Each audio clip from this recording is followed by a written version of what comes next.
Maintenant, le récap des actualités africaines. À quelques mois de l'élection présidentielle prévue en janvier 2026, la commission électorale de l'Ouganda a annoncé la validation de 8 candidatures sur les 38 initialement soumises. Le président sortant Yoweri Museveni, au pouvoir depuis près de 40 ans, figure sans surprise parmi les retenus.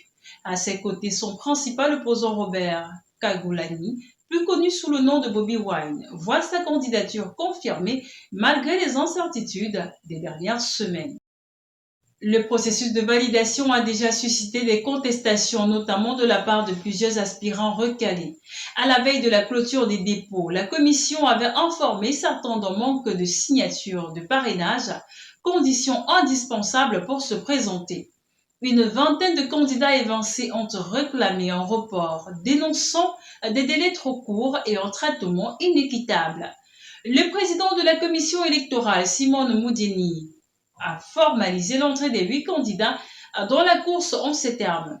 Vous étiez des aspirants, vous êtes désormais officiellement en lice. Âgé de 81 ans, le président Yoweri Museveni brigue un 7e mandat consécutif après avoir modifié la Constitution pour abolir les limites d'âge et de mandat présidentiel. Sa longévité au pouvoir reste un sujet de débat dans un pays où les appels au changement se font de plus en plus pressants, en particulier parmi les jeunes. Très attendu, Bobi Wine a été accueilli avec ferveur à son arrivée au siège de la commission électorale, escorté par une foule de motards et de sympathisants. Le chanteur devenu homme politique est régulièrement la cible d'intimidation, d'arrestations et d'attaques, notamment de la part de Kainerugaba, fils du président et haut gradé de l'armée. Lors de l'élection de 2021, il avait obtenu près de 35% des suffrages, arrivant en deuxième position derrière Museveni. Cette année encore, il se présente comme le principal adversaire du chef de l'État et a lancé un appel à ses partisans. Restons unis, calmes et disciplinés. Peter Mutharika effectuera son retour à la tête du Malawi après avoir remporté l'élection présidentielle avec 56,8% des suffrages. Les résultats ont été confirmés le mercredi 24 septembre par la commission électorale. Malgré les accusations de fraude évoquées la veille, le président sortant Lazarus Chakwera a reconnu sa défaite et félicité son adversaire, mettant fin à une campagne tendue. Dans un discours télévisé, Lazarus Chakwera a appelé au respect du processus démocratique tout en soulignant la nécessité d'examiner en toute transparence certaines irrégularités observées dans quelques circonscriptions. Il a reconnu que son rival disposait d'une avance insurmontable. J'ai appelé le professeur Peter Mutharika pour le féliciter de sa victoire historique et lui souhaiter plein succès dans son prochain mandat, a-t-il déclaré, soulignant l'importance d'une transition apaisée dans l'intérêt du pays. 5 ans après son départ de la présidence, Peter Mutharika signe un retour politique spectaculaire. Ancien chef de l'État, il avait été battu lors du scrutin de 2020 à l'issue d'une élection partiellement annulée pour irrégularité. Son large score cette année, qui frôlait les 60% dans les résultats partiels, s'est finalement établi à 56,8% selon les chiffres officiels. De son côté, Chakwera a récolté 33% des voix. Le retour de Mutharika rabat les cartes dans la politique malawite.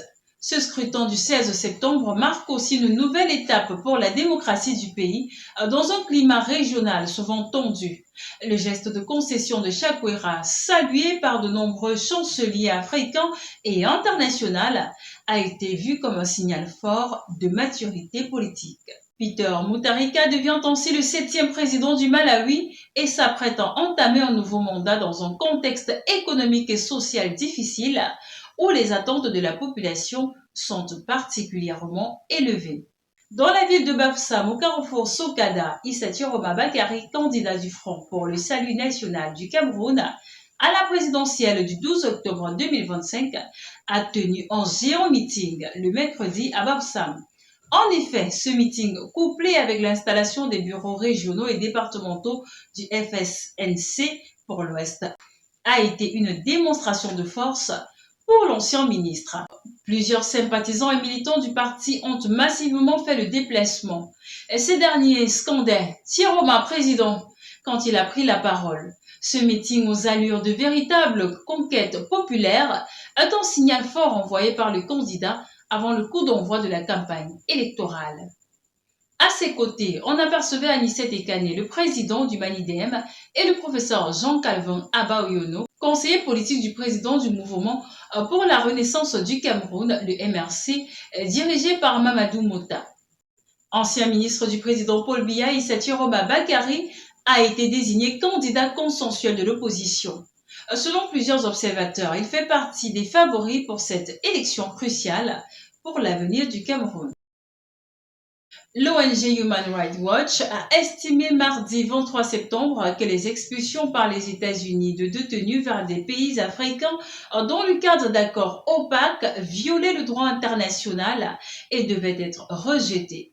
L'Eswatini, le Ghana, le Rwanda et le Soudan du Sud ont accepté ces derniers mois des personnes expulsées par les États-Unis dans le cadre d'un programme de l'administration du président Trump visant à renvoyer des migrants sans papier.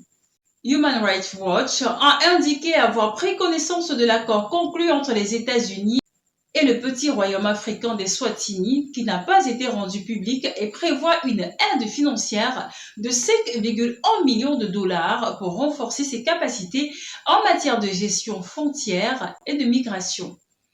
En contrepartie, l'Eswatini a accepté d'accueillir jusqu'à 160 personnes, assure l'ONG dans un communiqué.